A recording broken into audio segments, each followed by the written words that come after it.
Kita awali informasi iNews yang hari ini dari seorang pria yang terjatuh ke jurang sedalam 50 meter di Ngarai Sianok, Kabupaten Agam, Sumatera Barat. Evakuasi korban berlangsung dramatis saat korban diketahui selamat.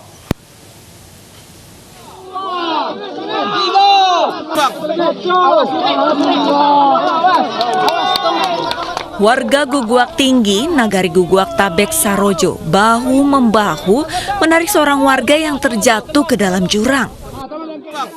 Korban terjatuh di Ngarai Kaluang, Kecamatan Ampek Koto, Kabupaten Agam, Sumatera Barat.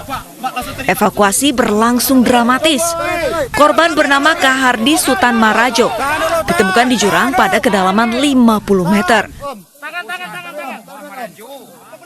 Pria berusia 48 tahun ini dalam kondisi lemas tersangkut kayu bersandar di dinding tebing. Penemuan korban berawal dari seorang warga di sekitar lokasi yang melihat korban berlari di pematang sawah tak jauh dari pinggir tebing Ngarai. Warga curiga ketika korban tiba-tiba hilang, tidak terlihat lagi di sekitar sawah, lalu mendengar suara teriakan dari arah jurang. Evakuasi korban berlangsung selama 3 jam. Petugas berhasil mengangkat korban menggunakan tali.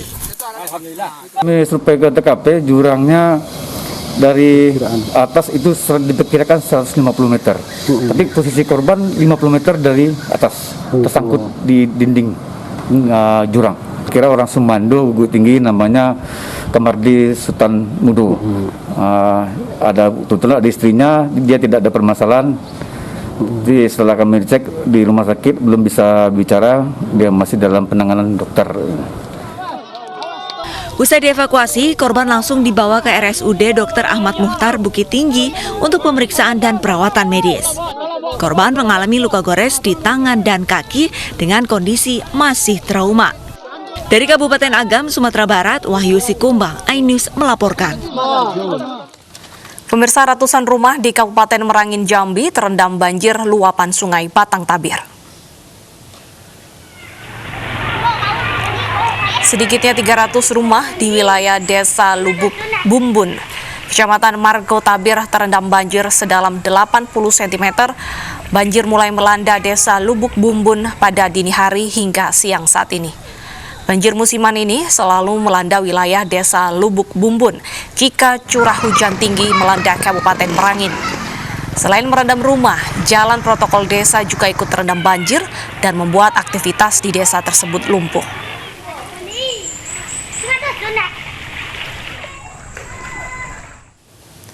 Pemirsa, di musim pancaroba, Anda juga harus berhati-hati dengan munculnya ular. Seekor ular piton sepanjang 5 meter ditangkap petugas dari sebuah rumah mewah di kawasan Makassar, Sulawesi Selatan. Sementara di Jakarta, ular berjenis sanca dievakuasi petugas saat warga akan buang air di kali.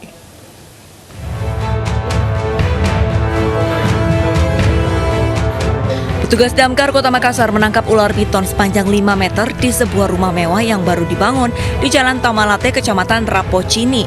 Evakuasi berlangsung dramatis lantaran ular bersembunyi di balik lemari kamar berukuran kecil. Setelah berhasil dievakuasi, ular piton berukuran besar ini pun dibawa ke Markas Komando Damkar Kota Makassar.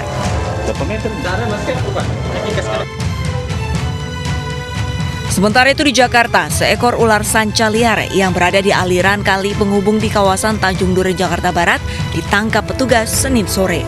Penangkapan ular sepanjang 3 meter ini bermula saat seorang warga yang ingin buang air di kali terkejut dan sontak berteriak meminta tolong kepada petugas UPK Badan Air yang saat itu sedang bekerja membersihkan sampah di kali. Dengan alat seadanya, ular sanca berhasil ditangkap petugas. Memang bukan kali ini aja, sudah berapa kali sih memang teman-teman di sini sering. Aliran kali ini. Di aliran kali ini. Apa bang namanya bang? Namanya di sini kan namanya ada 2 ya kalinya, kayak AB Gendong, itu Jalan Tanjung Utara, dan ini aliran kalinya Kali Sekretaris. Agar tak menjadi tontonan dan membahayakan warga sekitar, ular sanca diserahkan ke Badan Konservasi Sumber Daya Alam DKI Jakarta. Tim Liputan iNews melaporkan. Pasca viralnya video polisi dangdutan, Propam Polda Metro Jaya memeriksa belasan anggota Satlantas Polres Pasuruan. Pasalnya petugas yang terekam tidak menerapkan protokol kesehatan.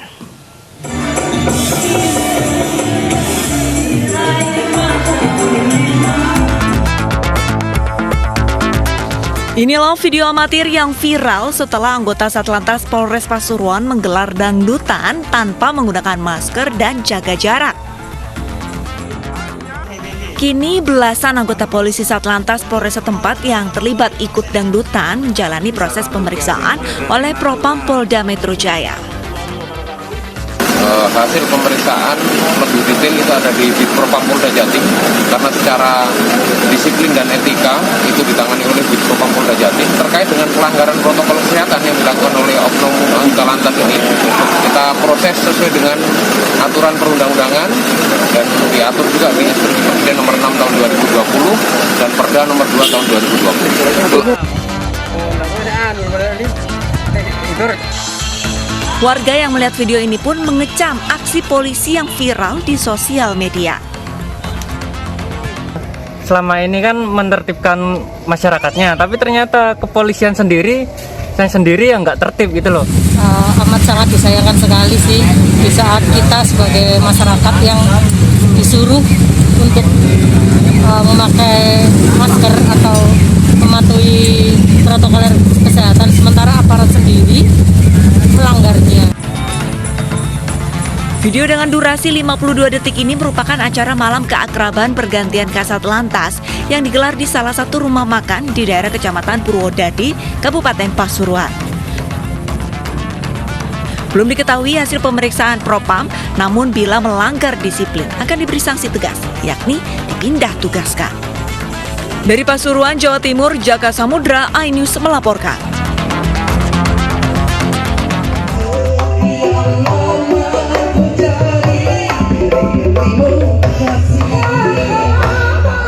Tak hanya di Pasuruan, di Tulungagung, Jawa Timur, kejadian serupa juga muncul. Rekaman video saat sejumlah anggota polisi berjoget dan bernyanyi bersama yang viral di media sosial dan aplikasi perpesanan. Video ini terkait acara pisah sambut Kapolsek Gondang, Tulungagung, Jawa Timur. Wakapolres Tulungagung Kompol Yogi Hadi Setiawan menegaskan 20 anggota kepolisian, tamu undangan yang hadir serta musisi diperiksa oleh Propam Polda Jatim.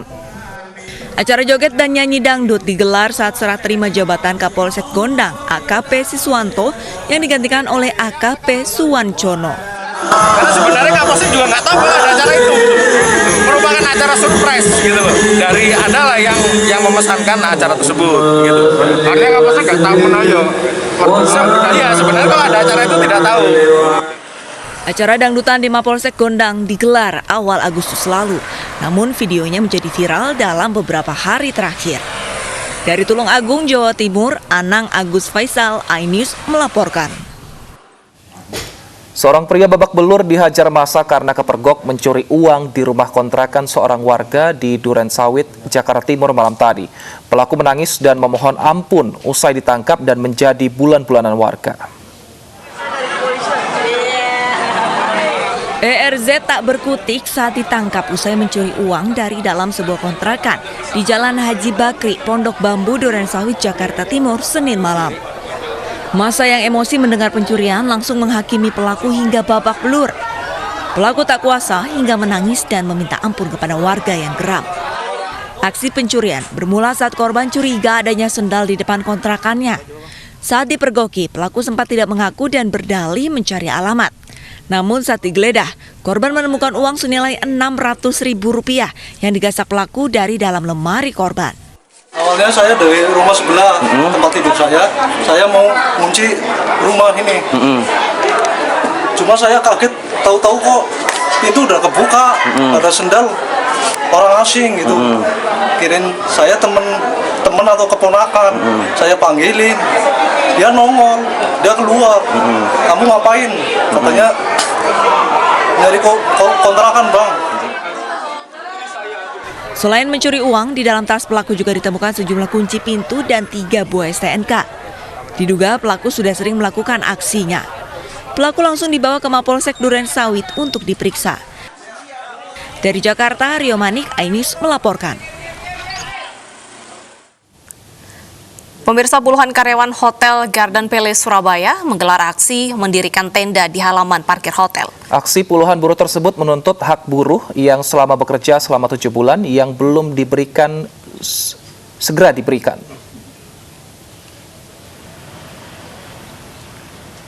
Aksi puluhan karyawan Hotel Garden yang ada di kawasan Jalan Yosudarso, Surabaya ini digelar sejak bulan September kemarin.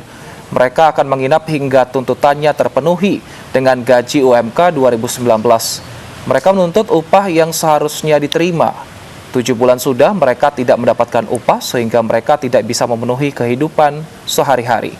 Mereka mengharapkan pihak manajemen segera memberikan upah dan status pekerjaan yang belum jelas. Apakah mereka dirumahkan atau PHK dengan pesangon sesuai dengan ketentuan yang berlaku.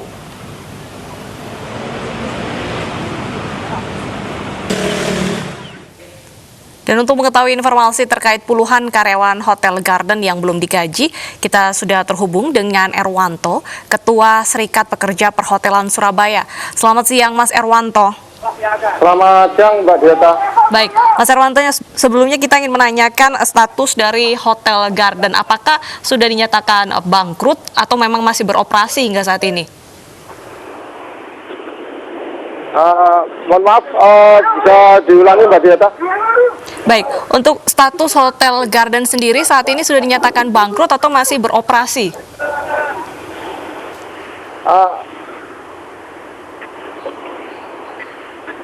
Jadi ini kita dari mulai bulan Januari servis itu kita baru menerima bulan Juli, kemudian gaji plus servis bulan Februari, kita menerima bulan Agustus, kemudian bulan Maret kita dicicil 2 kali, 50% pertama kita menerima tanggal 22 September, kemudian tanggal 2 Oktober kita 50%-nya baru kita terima, Mbak Diata, seperti itu.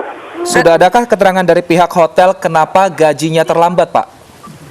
Untuk keterangan dari perusahaan, mulai awal kita menanyakan, kita mempertanyakan hak kita, itu jawabannya adalah tidak ada uang dari pihak perusahaan. Begitu, Mas Liosa. Berarti hingga saat ini hotel sudah tidak beroperasi ya? Untuk hotel itu mulai bulan Juli sudah operation sampai sekarang begitu. Berapa pesangon ataupun juga gaji yang seharusnya diterima rata-rata oleh satu orang karyawan? Mohon maaf, bisa diulangi? Berapa pesangon ataupun gaji yang seharusnya diterima Mas oleh masing-masing karyawan? Untuk pesangonnya kita masih dalam tahap negosiasi, nanti tanggal 30 Oktober kita akan ada perundingan. Sedangkan untuk THR kita akan menerima tanggal 30 November. Itu pun hanya 60%. Baik, terima kasih Pak Erwanto atas waktunya telah bergabung bersama kami. Kita harapkan semoga kasus ini segera selesai.